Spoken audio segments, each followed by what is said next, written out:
I never thought I would become someone who questions her own reality, sitting alone at night replaying conversations over and over, trying to figure out whether things actually happened or whether they were quietly rewritten in my memory until nothing felt certain anymore. But looking back, I realize it never started suddenly. It was a slow and almost invisible shift, like the ground beneath me changing without warning until I was already standing somewhere I didn't recognize. At the beginning, everything felt stable enough to trust because he was calm, confident, and always had an explanation for everything, and even when something felt slightly off, I would dismiss it almost instantly because he had a way of making doubt sound like overreaction, as if my instincts were not just wrong, but something slightly embarrassing to even bring up. There were small moments that didn't seem important at first, conversations that didn't match what I remembered, or situations where I was absolutely sure of something while he would calmly insist it had never happened, and the more I tried to explain my memory, the more patient and disappointed he would become, as if I was the one creating unnecessary tension in something that was otherwise perfectly fine. Over time, a pattern started forming without me fully noticing it, because every time I questioned something, he wouldn't get angry. He would respond with calm disbelief that slowly turned into concern for me, suggesting I was stressed, overthinking, or mixing things up, and somehow those explanations always felt more reasonable than my own certainty, especially after hearing them enough times to start believing they might actually be true. What I didn't realize was that the most dangerous part wasn't anything obvious he was doing, but how naturally I began adjusting myself to fit his version of reality. Because I stopped trusting my memory first, I started second-guessing my own thoughts before speaking them, and I even began filtering my questions to make sure they were fair before I allowed myself to ask them at all. It wasn't loud or dramatic. It didn't feel like manipulation in the way people usually describe it. It felt more like constant confusion that never fully resolved, and every unresolved moment slowly built up until I found myself apologizing for things I wasn't even sure I had misunderstood, just to avoid the exhausting cycle of being told again that I was imagining things. From the outside, nothing looked wrong because he was still kind, still attentive, still consistent in ways that made other people think I was lucky, and that contrast between how everything looked and how it felt inside my head is what kept me stuck far longer than I want to admit. Eventually, I stopped being just confused and started being afraid of being wrong even in the smallest conversations, because every mistake, no matter how minor, started feeling like proof that maybe he had been right about everything else too, and that alone made me quieter, more careful, and less willing to trust my own voice. I don't know exactly when intuition stopped feeling different from doubt, but I remember the moment I realized I had started relying on him to define what was real, because it was easier than constantly feeling like I was missing something obvious, and that dependence grew so quietly that I didn't even notice it becoming part of how I thought. And maybe the most frightening part was that I didn't feel controlled. I felt like I was becoming more self-aware, more cautious, more reasonable, while in reality, I was slowly moving away from my own perception of truth, until one moment finally started to change everything I thought I understood about my life. It started with something so small that I almost ignored it, because by then I had already trained myself to question my own reactions before they even fully formed, and it happened in a completely ordinary moment that didn't look important from the outside, yet still stayed in my head longer than it should have. We were sitting together on a normal evening, talking about nothing serious, when I mentioned something he had said earlier that week, something I was almost certain about, and instead of reacting normally, he paused for just a fraction of a second before giving me that calm, slightly disappointed smile he had started using more often, telling me I must have misunderstood again because he never said anything like that. What unsettled me wasn't even the denial itself, but how quickly the conversation moved on, as if the correction had already been settled and closed before I even had time to think about it, leaving me alone with a memory I suddenly couldn't fully trust anymore. That was the first time I didn't immediately let it go, because something about it felt heavier than before, but I still didn't challenge him. I just kept it inside and replayed it repeatedly, until even my own certainty started to feel unreliable in a way I was slowly getting used to without realizing it. A few days later it happened again, and then again after that, each moment small enough to dismiss on its own, but together forming a quiet pattern that made me feel like I was constantly missing something obvious, like there was a version of reality I couldn't fully access, while he kept calmly explaining that I was tired, distracted, or overthinking. What made it worse was that he never raised his voice or acted aggressive. There was nothing dramatic I could point to, which made it even harder to explain why I felt so uncertain all the time, because nothing looked serious enough to justify the tension building inside me. At some point I started checking my words before speaking, not because I was afraid of him directly, but because I was afraid of being wrong again, and that fear slowly started shaping even small decisions, like whether I should speak up or just stay quiet to avoid another situation where I would end up doubting myself. I still remember the first time I mentioned it to my friend, not planned, just something I said out loud before I could filter it, and the moment I heard myself, I already started trying to soften it, like I was preparing to take it back in case it sounded irrational, but she didn't react the way I expected at all. She didn't dismiss it or laugh. She just went quiet in a way that felt completely different from everything I was used to, and then asked me to repeat it slowly, like she wasn't just listening to the story, but trying to understand the pattern behind it. When I finished, she didn't rush to reassure me. She simply said that what I was describing didn't sound like normal misunderstandings, but like a pattern where my reality kept being corrected after the fact, and that sentence stayed with me longer than anything else I had heard. I didn't accept it right away because it was easier to believe I was just becoming more sensitive or confused than to accept that my perception itself might be constantly challenged, but something in her reaction made it harder to completely ignore. That night, I went home with a different kind of discomfort, sharper and more focused, and for the first time I didn't immediately accept his explanations as they came. Instead, I started observing quietly, not confronting, just noticing how often my memory and his version of events didn't match. And the more I paid attention, the clearer it became that these weren't random mistakes anymore, but a consistent pattern I had learned to overlook. And that was the point where something shifted in a way I couldn't fully undo, because once you notice that reality doesn't fully align, you can't completely unsee it again, no matter how much you try. After that, I stopped reacting immediately and started collecting moments in silence, not because I was trying to prove anything, but because I needed to understand whether what I was feeling had a real basis or whether I had been wrong all along, and that shift alone made me notice details I used to ignore without thinking. I started writing things down in my notes without telling anyone, not as evidence yet, just as a way to track conversations that felt slightly different from how I remembered them, and the more I compared those notes with his later explanations, the harder it became to dismiss the differences, because they weren't small misunderstandings anymore, they were repeated contradictions in different forms. At the same time, he didn't change in any obvious way, still calm, still confident, still completely certain in his version of events, but I started noticing a subtle change in him too,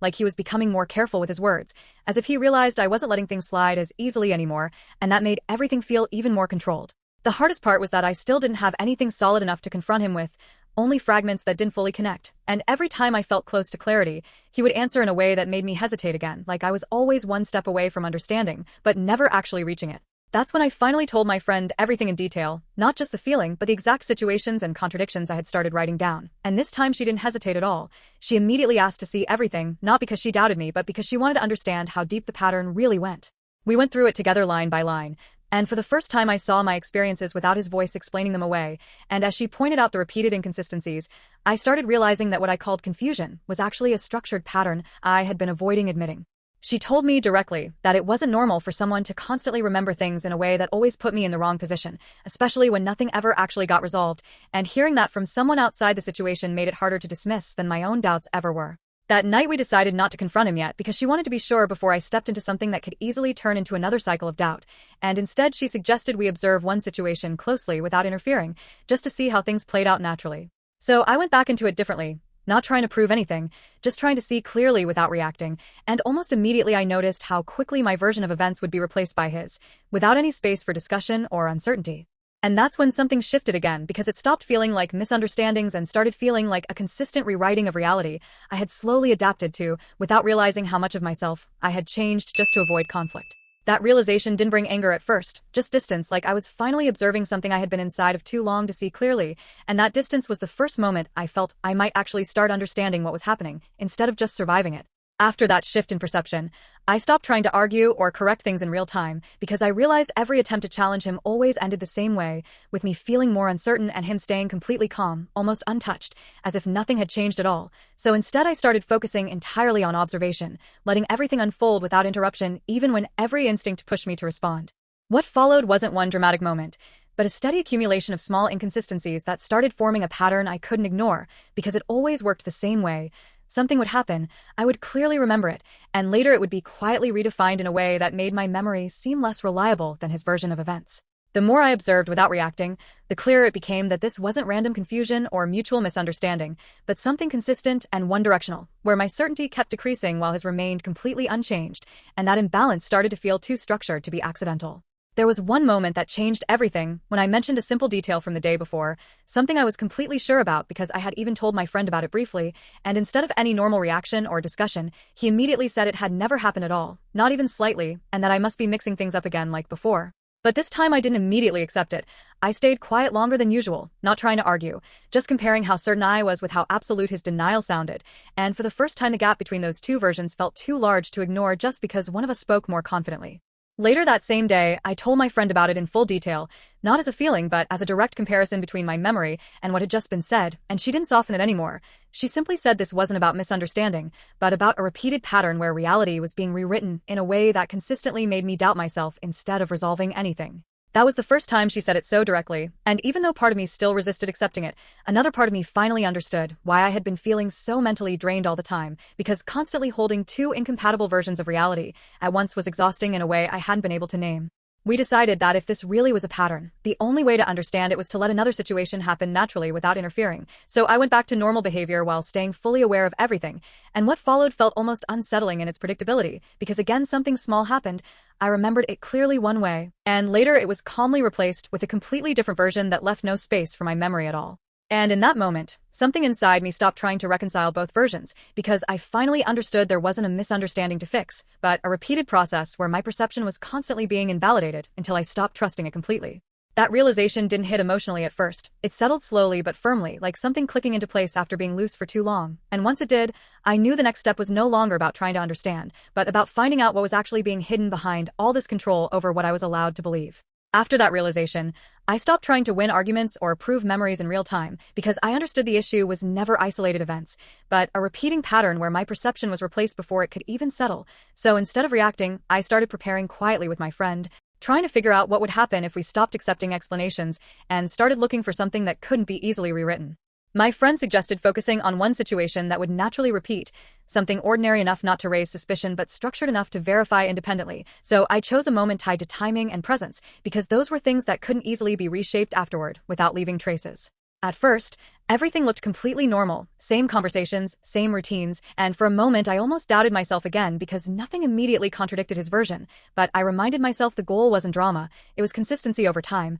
so I stayed patient and observant even when nothing seemed to happen. Then a small moment happened that I knew I would clearly remember later, so I made a mental note without reacting, just to see whether it would stay stable or be rewritten later, and that waiting felt longer than it should have. Not because anything dramatic was happening, but because I was finally watching the structure instead of living inside it. When I later brought up that exact detail, it was immediately dismissed again with the same calm certainty, as if it had never happened, and I didn't argue this time. I just stayed quiet and let it pass, because I already knew I would compare it with what I had recorded. When I showed everything to my friend, including exact timing and context, she understood quickly, because the repetition was no longer subtle. It was a structured pattern where reality consistently shifted in a way that always left me in doubt. That was when she said we should stop observing from a distance and prepare for direct confrontation, not for emotional closure, but because continuing like this would only deepen the gap between what I experienced and what I was being told I experienced, and eventually that gap becomes more damaging than the truth itself. I remember feeling both fear and clarity at the same time, because part of me still wanted a simple explanation like misunderstanding or stress, but another part of me already knew the consistency of what I was seeing didn't really allow for that anymore.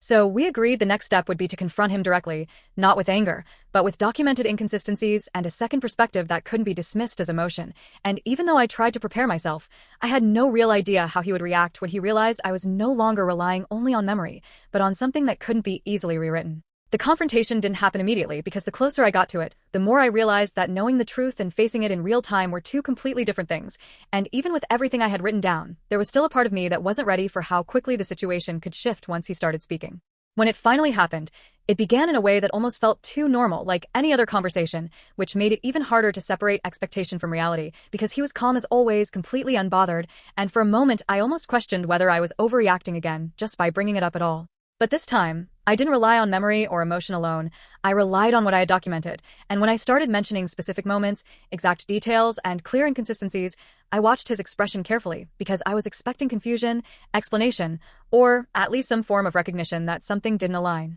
Instead, he stayed calm in a way that felt almost rehearsed, and every point I raised was met with the same pattern I had seen before, where he didn't directly engage with the contradiction itself, but instead shifted the framing of it, suggesting that I was misunderstanding, misremembering, or connecting things incorrectly again. And what made it more unsettling was that he didn't raise his voice or become defensive in an obvious way. He remained composed the entire time, which made it harder to hold on to my own certainty, because nothing about his reaction looked like someone who was being confronted with evidence they couldn't explain. At some point, he started questioning the accuracy of what I had written down, not aggressively, but in a calm, almost concerned tone, suggesting that I might have recorded things wrong or interpreted situations in a distorted way, and for a brief moment, I felt that familiar pressure again, the one where my own documentation suddenly felt less stable than his confidence. But this time, I didn't step back immediately because my friend was there, and for the first time I wasn't alone in how the situation was being interpreted, and she calmly pointed out that what he was doing wasn't addressing the inconsistencies, but redirecting them back onto my perception. That moment changed the direction of the conversation, because instead of it being a private exchange between two people with different memories,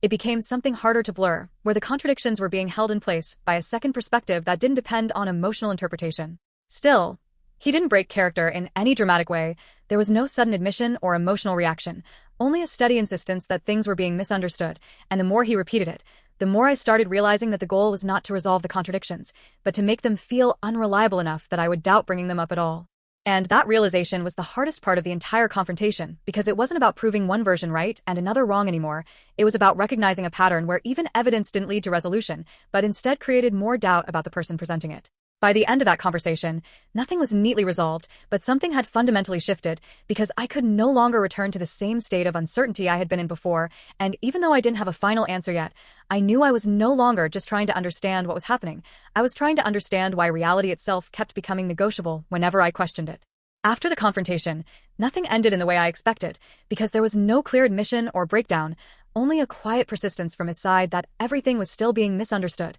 while I stood there realizing that even direct evidence wasn't creating resolution, just another layer of doubt being introduced on top of everything else. What stayed with me most was not anger, but the way the conversation kept looping back into the same structure, where every specific example I brought up was not answered directly, but reframed in a way that made my interpretation feel unstable again, as if the issue was never the facts themselves, but my ability to interpret them correctly. Even with my friend there, confirming what I was saying, he never shifted his position in any meaningful way and instead maintained the same calm certainty, which made the entire situation feel less like a disagreement and more like two completely different versions of reality that were never meant to overlap. Afterwards, I didn't feel immediate closure, only exhaustion, because I realized that I had been waiting for a moment where everything would finally align into clarity, but instead I had stepped into something where clarity itself seemed to get reinterpreted, depending on who was speaking. My friend was the one who said it out loud first, that this wasn't a situation where more proof would necessarily lead to understanding, because the pattern itself was no longer about isolated events, but about how every attempt to define reality was being redirected back into uncertainty.